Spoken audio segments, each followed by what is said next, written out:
Let's do the next question.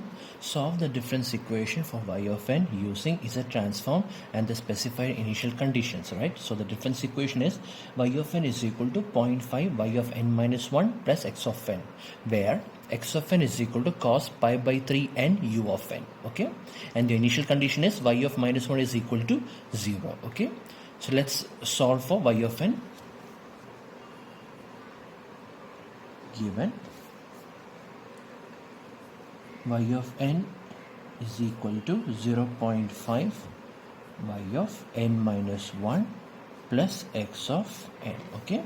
So now I'm going to apply z transform to this equation. So applying z transform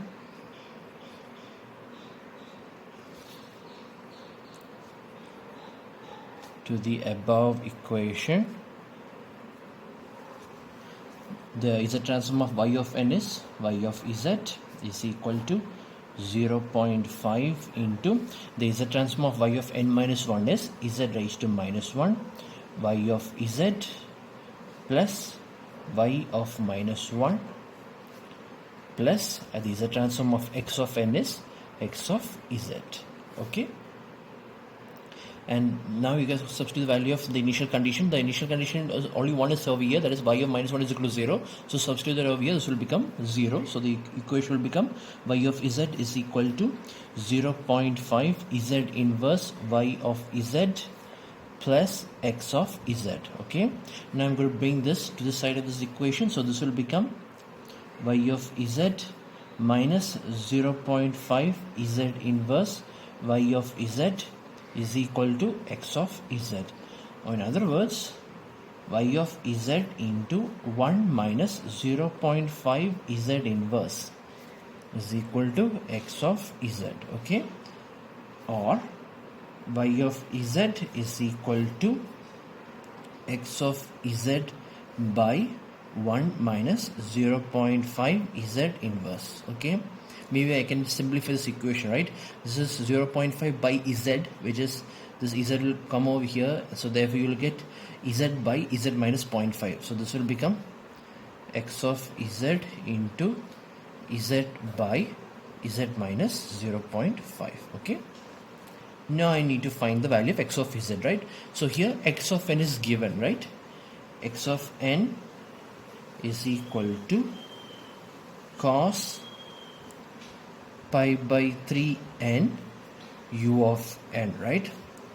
So we know that the z transform of cos omega n u of n, we know the equation of cos omega n u of n, this is nothing but z into z minus cos omega by z square minus 2z cos omega plus 1, okay? So here, as you can see, the value of omega is pi by 3, right? So therefore the z transform of cos pi by 3 n u of n is nothing but z into z minus, so the value of omega is pi by 3, so cos pi by 3 by z square minus 2z cos pi by 3 plus 1, okay? So this is how we do this question. So cos pi by 3 is pi is 180 degrees, so cos 180 by 3, so 180 by 3 60 degrees, so cos 60 is 1 by 2, right? So this is 1 by 2 and this cos 60 degree also becomes 1 by 2, so therefore you will get, this is x of z, right? This is nothing but x of z, so you will get x of z is equal to z into, let me see, this will become z minus 1 by 2, z minus 1 by 2 by z square minus, here this is 2z into 1 by 2, 2z into 1 by 2, let me write it, 2z into 1 by 2 plus 1. This 2 and this 2 will get cancelled, so x of z is nothing but z into z minus 1 by 2 by z square minus z plus 1. right? So substitute that in the y of z equation. Therefore y of z is equal to, here x of z is z into z minus 1 by 2 by z square minus z plus 1 into, and this is z by z minus 0.5, z by z minus 0.5. Okay, so this z minus 0.5 and this z minus 1 by 2 gets cancelled, right? So this will get cancelled. So therefore you will get y of z is equal to z square by z square minus z plus 1. This is what you get. So now what I'm going to do is I need to find the inverse of this. Now I found y of z, now I need to find the inverse of this. To find the inverse of this, I need to preserve one z at the denominator.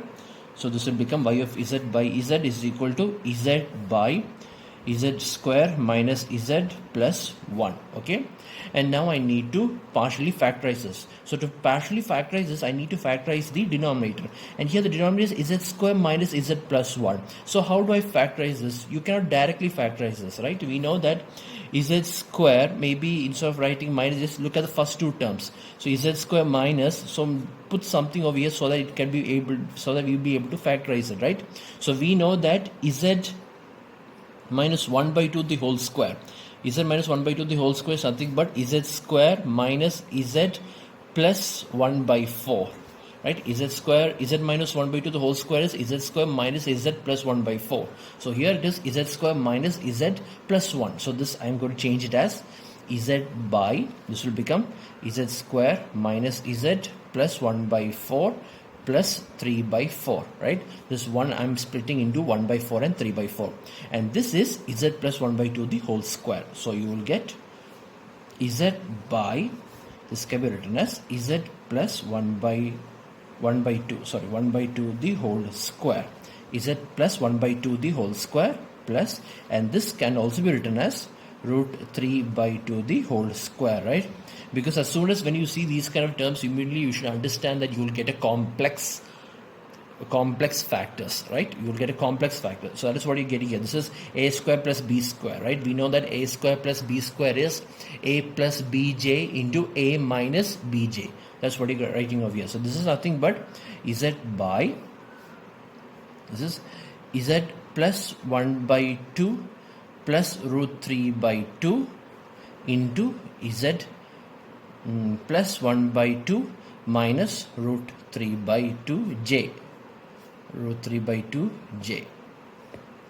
Okay, so you get two complex factors, right? Two complex distinct factors. Therefore this can be, now you can apply partial fraction over here. This will become a by, this is z plus 1 by 2 plus root 3 by 2j plus, and this can be b by z plus 1 by 2 minus root 3 by 2j, right? So you'll get two conjugate factors, right? So one easy thing about this conjugate factor is that you need not find both a and b. You just simply need to find one of these two values, because the other coefficient will be the conjugate of the other coefficient, right? So I'm going to find only the value of a. Okay, so upon finding the value of a, b is nothing but the complex conjugate of a. So now I'm going to find the value of a, right? So to find the value of a, the denominator of a is z plus 1 by 2 plus root 3 by 2j. So I'm going to remove this z plus 1 by 2 plus root 3 by 2j, and I'm going to write the remaining expression, that is a is equal to z by z plus 1 by 2 minus root 3 by 2j. Okay, and then I'm going to substitute the value of z is equal to, this is z plus 1 by 2 plus root 3 by 2j is equal to 0. Therefore z is equal to minus 1 by 2 minus root 3 by 2j. This is what I'm going to need to substitute over here. Like that I'll find the value of a. So by substituting, I will get over here as this z will become minus 1 by 2 minus root 3 by 2j by, and this will become minus 1 by 2 minus root 3 by 2j plus 1 by 2 minus root 3 by 2j and this 1 by 2 and this minus 1 by 2 and this plus 1 by 2 will get cancelled, and this will become minus 1 by 2 minus root 3 by 2j by, and this will become minus root 3 by 2j minus root 3 by 2j is minus root 3j, right? Minus root 3j. Therefore, the value of a is, the value of this minus and this minus will cancel, right? So the value of a is equal to, let me check, it will be 1 by 2 root 3 j, 1 by 2 root 3 j, and here it will become plus, this will become, this root 3 will cancel, and this j and j also will cancel. You will get plus 1 by 2. You will get plus 1 by 2. Okay, and then I want to put this j in the numerator, so I am going to multiply both the numerator and denominator with j. So this will become minus j by 2 root 3. So other words, the value of a is 1 by 2 minus 1 by 2 root 3 j. This is the value of a. Okay, and if this is the value of a, then the value of b is nothing but the complex conjugate of this. That is, the value of b is 1 by 2 plus 1 by 2 root 3 j. Okay, so now I found the value of a and b. I'm going to substitute these two values in my y of z by z equation. That is nothing but a, the value of a, right? Where is it? Here. So this is a, the value of a is 1 by 2 minus 1 by 2 root 3 j into, this is 1 by z plus 1 by z plus 1 by 2 plus root 3 by 2 j. Okay, plus, and the value of b is 1 by 2 minus 1 by 2 root 3 j into 1 by z plus 1 by 2 minus root 3 by 2 j. Okay, now I'm going to put the z back to where it belongs, right? I'm going to put it in the numerator. So y of z will then become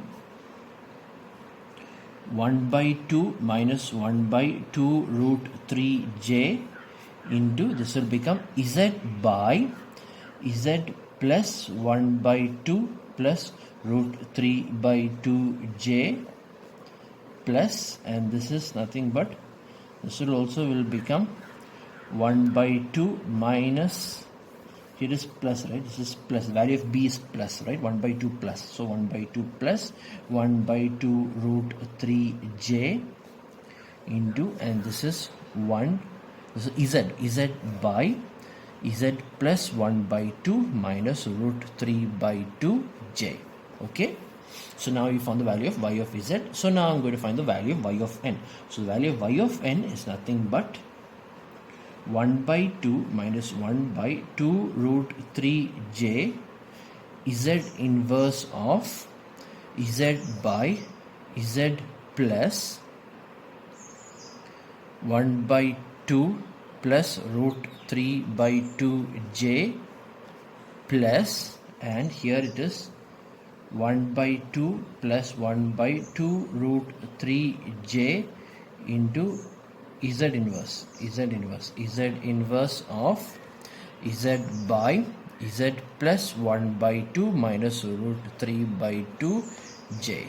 Okay, so therefore y of n is equal to 1 by 2 minus 1 by 2 root 3 j into, the z inverse of this is z minus of minus a, right? This is z of minus a. We know that z inverse of z by z minus a is a raised to n u of n, right? So here the value of a is minus 1 by 2 minus root 3 by 2. So therefore this will become minus 1 by 2 minus root 3 by 2 j raised to n u of n plus, and the second term is 1 by 2 plus 1 by 2 root 3 j into, and this is the inverse of, this is minus 1 by 2 plus root 3 by 2, right? the value of a is minus 1 by 2 plus root 3 by 2. So therefore this is a raised to n u of n. Therefore minus 1 by 2 plus root 3 by 2 j raised to n u of n. So this is your final answer. Okay.